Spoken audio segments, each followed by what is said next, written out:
Hello and welcome back to 30 Days to Learn Photoshop. This is day 9, the brush tool. I'm Ben Gribbin, and in today's lesson we're going to be considering the brush tool and its many features. So let's go ahead and switch over to Photoshop, which is obviously the start. So we're going to select the brush tool, we're going to show you how it works, how it can be used, and all kinds of different things. So let's start by just showing you where the brush tool is and how you can access it. So you need to go onto this icon here, and it's called the brush tool. That's its official name. If you press B, that will also change you to the brush tool. Let's just show you that. Let's say we're on there. If we press B, that will return us to the brush tool. Okay, so that's how you get to the brush tool. Now we're just going to fill in this page just so it isn't hurting your eyes, and in order to do that you click on this drop down menu here. Now this drop down menu is your basic brush settings, and it allows you here to change the size of the brush head, and also it can change the hardness. So if we click on one of these standard brush heads, these are the built-in brush heads, we can change the size, and you can see there we're making this bigger and bigger and bigger.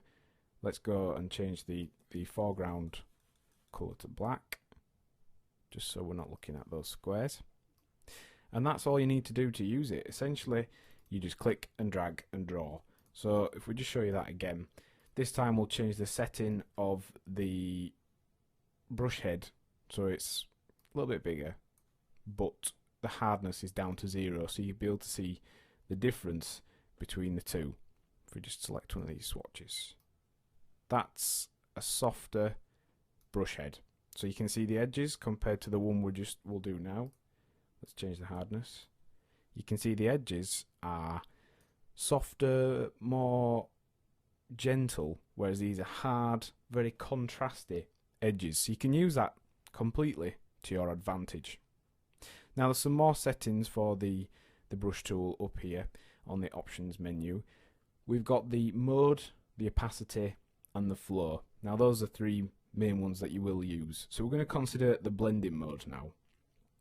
So if you click onto dissolve, what this will do is essentially add noise to the very edge of the brush. Now it's a little bit difficult to see when we're using the very hard heads, but if we just make a soft head, let's change it to softer head, you'll be able to see it's a lot more noisy, almost like spray paint in actual fact. So you can see the difference between that one, and that one. There's a lot more noise in that one. You can use that to add grunge, if you were painting in some leaves and things like that. To make it a little bit less obvious, you could dissolve the edges. Okay, so we're going to show you the behind mode now. This is interesting because it works essentially like layers, except it isn't. It's on one layer. So you can use this to your advantage to create cutouts, painting behind see-through areas, but not having to switch layers. Keeping your illustrations simple and all kinds of things. So let's go ahead and paint one black line here. We'll do it in normal mode, so in effect it's going to be the top layer. So let's do that, just like so. Then if we change the colour of our brush so you can just tell the difference, and we click on behind, it paints behind this top brush stroke. Now you can use that to your advantage to create layered up elements and all kinds of different settings and looks. So it's a little bit different, but it's a very handy tool to be able to use, and you can see it just keeps going back and back and back. So every time we change the colour here, we're actually painting behind the area that we've just created. When you let go of your brush tool, in essence it's just going back another layer, but this is actually all in one layer. So if we go over to the layers palette here, you can see that is all one layer. So that's just a quick way of being able to create really interesting effects, especially when you're working with photographs.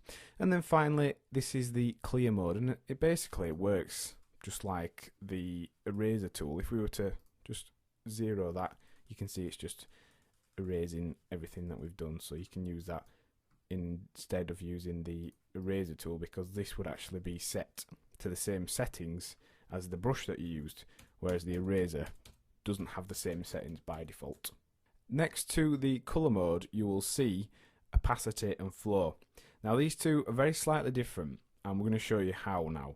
So let's change to a red colour just so you can see it contrasted against the white background. And we're going to change the opacity of our brush. In fact, we'll do one line as the normal, and then we'll do one line as a reduced opacity. So this is our normal red line. Full strength, that colour, it's coming out as the softness we've set and the brush head size we've set. If we change the opacity, however, it will actually reduce the amount of colour that's coming out. It reduces the strength, and in effect it makes it see-through. So as you can see here, these grey and white boxes which we've talked about that denote transparency are actually partly showing through our brush strokes here. If I do it again, it will start to bring the colour closer and closer to this colour, but what it actually does is also reduces the see-throughness as it does that. So you can see eventually we'll end up with full strength colour. Now you can use that when you are working with photographs, when you're working with images where you want to subtly change them, and you change the opacity just to make things less obvious. So if that's opacity, then what is flow? Well, flow is kind of similar to opacity. However, even if you start off down at 0 or as close to 0 as you can get, let's just say 1%, what it does is it paints, and if you keep going over that area, it will increase the strength of the colour until eventually you're near the red colour. So it's kind of like using an airbrush, I suppose. You could use this to really create soft, gentle changes in colour, and also if you were working with a photograph, if you were manipulating the image, you were able to really create soft blemishes and changes to that photograph. So that's the flow tool. You can see as we're going over the area that we've previously been on, as long as we don't let go, it's creating a stronger and stronger and stronger colour. So that's flow and opacity.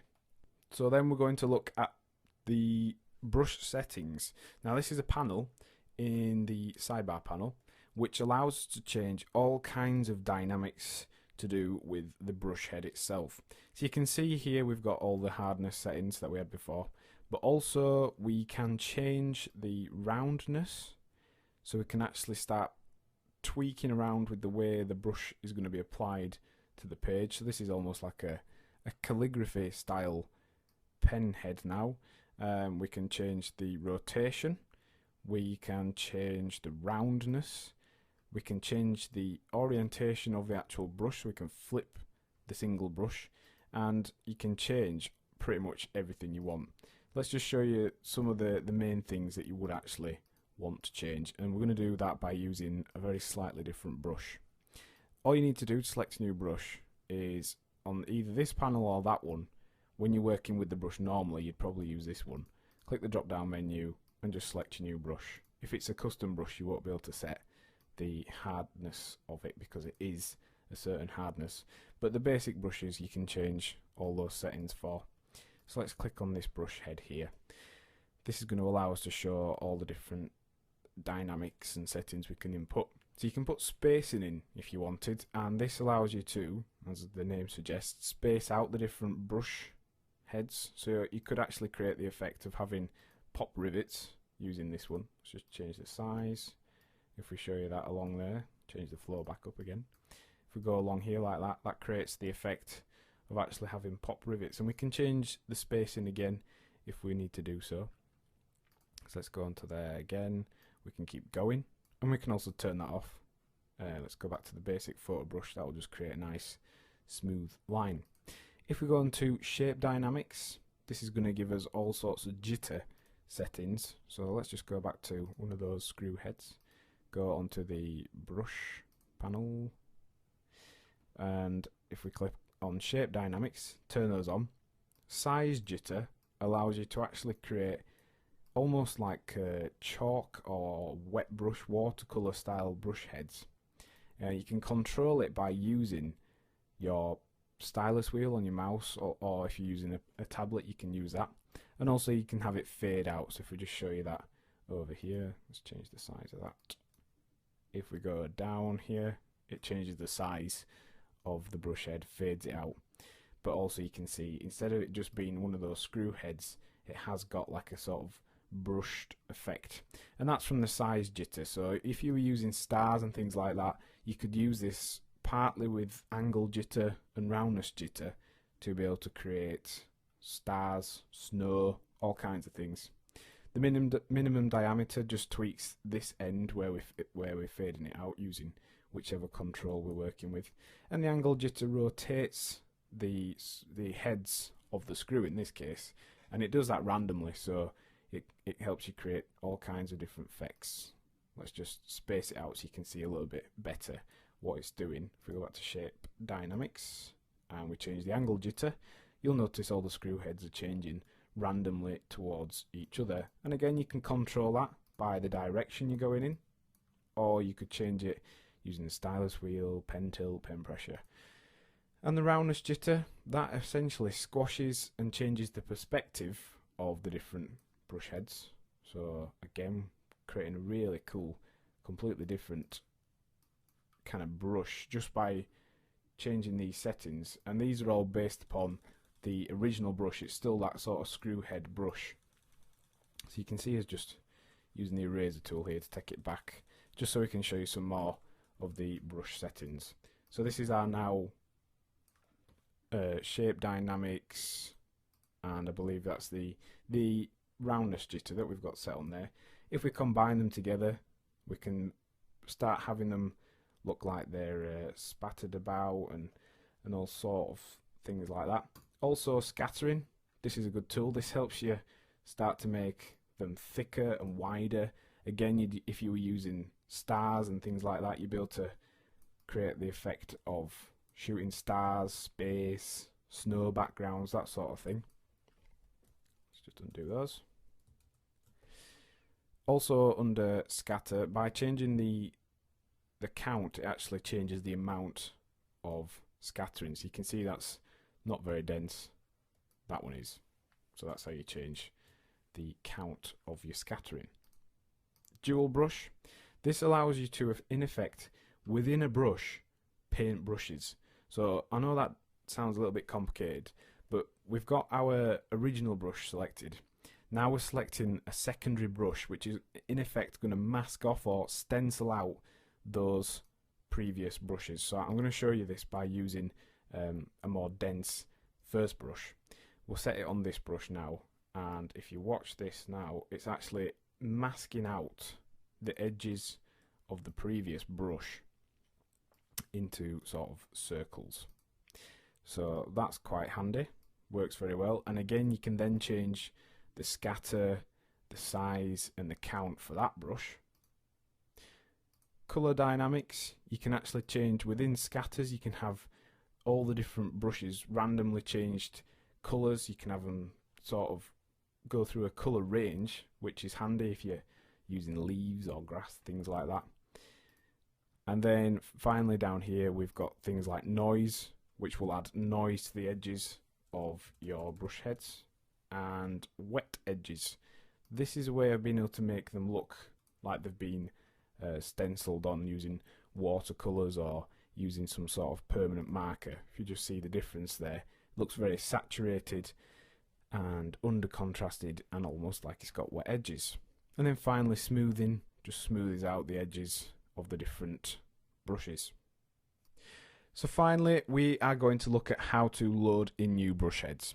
Now you can actually download and purchase brushes online from websites like graphicriver.net, and they're very, very simple to use. There's also free websites that offer them, and you can purchase grunge brushes and all sorts of different styles and effects. When you're working with photographs, they really will help you out, and also when you're doing website designs and things like that. Now these are the built-in Photoshop sort of default brushes, and in order to get to that menu, all I've done is clicked on the drop down brush window and then clicked on this new, the kind of preset brushes drop down. So if we go on the basic brushes, and you will notice it asks you whether you want to replace current brushes with the brushes from the basic brushes, which is a bit of a mouthful. Press OK, and don't save. So that's just reset our brushes to the default Photoshop brushes. If we wanted to load or switch to a new brush set, all you need to do is click on that new set. You can append it, which means it will be added to the end of the current set you've got, just in case you wanted to be able to use that again. And in order to load new brushes, all you have to do, hit the load brushes panel, and if we just type in ABR, an ABR is a brush file. Apparently we don't have any on the computer, but all you need to do is locate the brush file, and then if you go ahead and click on those brush files, you're able to load them in. It will ask you if you want to append it or completely replace the current brush sets, and also you can reset brushes, save them and replace them using this menu here. There's a number of viewing options. You can have them as a word display, you could have them with a larger thumbnail just to make browsing through them a little bit easier. So what have we learned in today's lesson? Well, we've looked at brush tool basics, we've looked at how we can change brushes, we've looked at how we can load new brushes, and we've also considered blending modes. We've looked at how to paint behind using dissolve and things like that. And the task for the lesson is to practice using the brush tool, changing your brushes and painting using different blending modes. So just practice and see what you can make an experiment on. Next time on 30 Days to Learn Photoshop, we'll be looking at the history tool. Thanks for listening.